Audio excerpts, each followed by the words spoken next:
Sweet corn వడలు అనేది చాలా ఈజీగా ఎలా చేయాలో చూపించానండి ఈ వీడియోలో. మనం వచ్చేసి రుబ్బే పని లేదనమాట. మిక్సీలో గ్రైండర్లో వేసి మనం రుబ్బాల్సిన అవసరం లేదు. సో నేను ఎలా చేశానో కూడా మీరు చూడండి.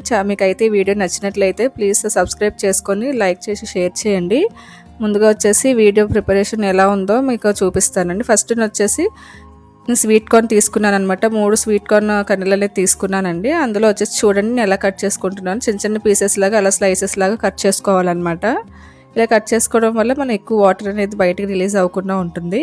మనం రుబ్బినప్పుడు వచ్చేసి ఎక్కువగా ముద్దగా ఉన్నట్లు ఉంటుంది అనమాట. ఇందులో అలా ఉండదు. సో ఇలా మీరు కట్ చేసి తీసుకుంటే మంచిగా ఈజీగా మనకు గారెలు అనేది వేసుకోవచ్చు.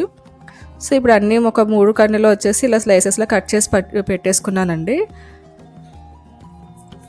ఈ కన్నీళ్ళు అనేది మీరు ఒకవేళ బాగా వాడిపోయిన కొంచెం నిలవ ఉన్న తర్వాత మీరు కన్నీళ్ళు అనేది యూస్ చేస్తున్నట్లయితే మీకు కొంచెం వాటర్ కంటెంట్ తక్కువగా ఉంటుంది. అప్పుడు వచ్చేసి మీరు బియ్యం పిండి కానీ మిగతా ఐటమ్స్ కానీ తక్కువగా యూస్ చేయొచ్చు అనమాట. నాకైతే ఇప్పుడు ఫ్రెష్గా నేను రెడీ చేసుకుంటున్నాను అనమాట, ఫ్రెష్ కన్నీళ్ళతోటి. సో ఇందులో వచ్చేసి కొద్దిగా అల్లం అనేది చిన్న ముక్కలు తరిగి వేసుకున్నాను. పచ్చిమిర్చి తరుగు అండ్ కరివేపాకు, ఉల్లి తరుగు కూడా వేసుకున్నానండి. మీరు ఉల్లిపాయ అనేది మధ్యలో ఆప్షనల్ అనమాట. మీరు మధ్యలో స్కిప్ చేయాలంటే అది ఉల్లిపాయ అనేది తీసేయొచ్చండి, ప్రాబ్లం లేదు. ఇక్కడ వచ్చేసి కొంచెం వేయించిన జీలకర్ర, ధనియాలు, ఇంకా మిరియాలు కూడా పొడి చేసి నేను వేసుకున్నాను అనమాట, 1 టేబుల్ స్పూన్. అది కంపల్సరీ వేసుకోవాలి. ఇప్పుడు వచ్చేసి 1 కప్పు మనం స్వీట్ కార్న్ తీసుకుంటే 1/2 కప్పు వచ్చి బియ్యం పిండి తీసుకోవాలండి. సో అది కరెక్ట్గా ఉంటుంది అనమాట. ఈ కొలత వచ్చేసి నేను దీనికి తగ్గట్టుగా బియ్యం పిండి అనేది తీసుకున్నాను అనమాట.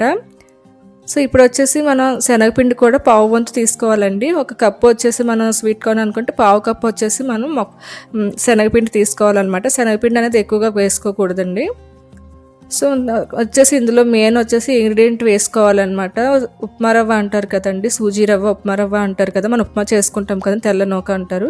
సో అది 1 టేబుల్ స్పూన్ వేసుకున్నానండి. అది వేసుకోవటం వల్ల వచ్చేసి ఎక్స్ట్రా వాటర్ ఏమైనా ఉంటే అది అబ్జర్వ్ చేసుకుంటుంది. వడలు మంచి క్రంచీగా రావడానికి బాగుంటుందన్నమాట. తగినంత ఉప్పు వేసుకున్నానండి. కారం కూడా 1 స్పూన్ అనేది వేసుకున్నాను. మీ కారం తగ్గట్టు మీరు వేసుకోవచ్చు. మన పచ్చిమిర్చి ఓన్లీ ఎక్కువ క్వాంటిటీలో వేసుకుంటే కారం అనేది పొడిని వేసుకోవసరం లేదు అంటే మీరు పచ్చిమిర్చి తక్కువ క్వాంటిటీలో వేసుకున్నాను కాబట్టి కారం పొడిదాన్ని వేసుకున్నానండి. సో ఇప్పుడు వచ్చేసి మనం కలిపే విధానంలో కూడా మనం మొత్తం అలా గట్టిగా అదుముతూ కదపకూడదు అనమాట. అలా కలపడం వల్ల ఏమవుతుందంటే ఒక్క దగ్గర పిండి అనేది ఉండిపోతుంది. అలా కాకుండా మొత్తం ఆ స్వీట్ కార్న్ పీసెస్ అన్నింటికి పొడి అంతా బాగా పట్టేటట్టు ఇలా మెల్లిమెల్లిగా కలుపుకోవాలండి. తర్వాత వచ్చేసి గట్టిగా అదుముతూ కలిపితే మనకి పిండి అనేది ఇలా ముద్దగా వస్తుంది అనమాట, గారెల పిండిలాగా వస్తుంది.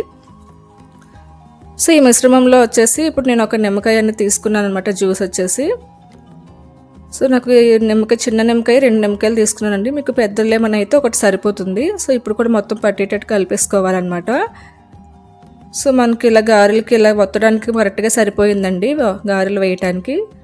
సో ఇలా మన పిండి కలుపుకుంటే సరిపోతుంది అనమాట. మీకు వచ్చేసి పిండి కొంచెం లూజ్ అయినట్లు అనిపిస్తే మీకు బియ్యం పిండి అనేది యాడ్ చేసుకోవచ్చండి. లేదు ఇంకా కొంచెం పొడిగా ఉంది అన్నట్లయితే 1 స్పూన్ వాటర్ అనేది యాడ్ చేసుకోవచ్చు. నేనైతే 1 స్పూన్ వాటర్ కూడా యాడ్ చేయలేదండి, నాకు కరెక్ట్గా సరిపోయింది.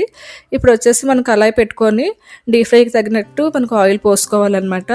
ఇప్పుడు నేను అరటాకు మీద వచ్చేసి గారెలు అనేది ఒత్తుకుంటున్నానండి, వడలు.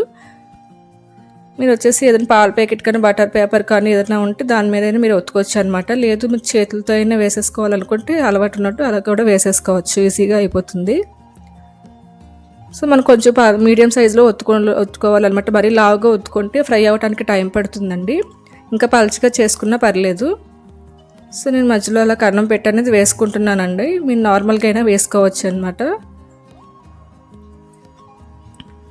మనం చాలా ఈజీగా ఈ గారెలు అనేది వేసేసుకోవచ్చండి. స్వీట్ కార్న్ వడలు చాలా టేస్టీగా వచ్చాయండి, చాలా బాగున్నాయి కూడా. మనకు రుబ్బే పని లేకుండా ఈజీగా వడలు చేసేసుకోవచ్చు అనమాట ఇంట్లో ఉన్న వాటితోటి.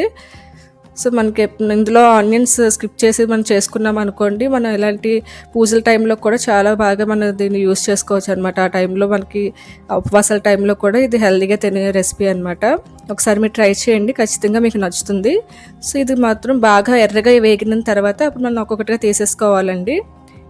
ఇది కొంచెం మీడియం సైజులో వేసాను కాబట్టి కొంచెం బాగా ఫ్రై అయినంత వరకు మంట వచ్చి మీడియం ఫ్లేమ్లో పెట్టుకోవాలండి. హై ఫ్లేమ్లో పెట్టుకొని ఆయిల్లో వేసుకోకూడదు, వెంటనే మాడిపోయినట్లు అయిపోతాయి అనమాట, లోపల అనేది కుక్ అవ్వు అనమాట. సో మీరు వచ్చేసి నార్మల్గా మీడియం ఫ్లేమ్లో పెట్టుకొని కుక్ చేసుకోవాలండి. చూడండి ఇలా కలర్ బాగా వచ్చిన తర్వాత వచ్చేసి ఒక్కొక్కటిగా మనం తీసేసుకోవచ్చు. ఈ గారెలు అయితే చాలా బాగున్నాయండి. మా ఇంట్లో అందరికీ నచ్చాయి. మీకు కూడా తప్పకుండా నచ్చుతాయి. ట్రై చేయండి.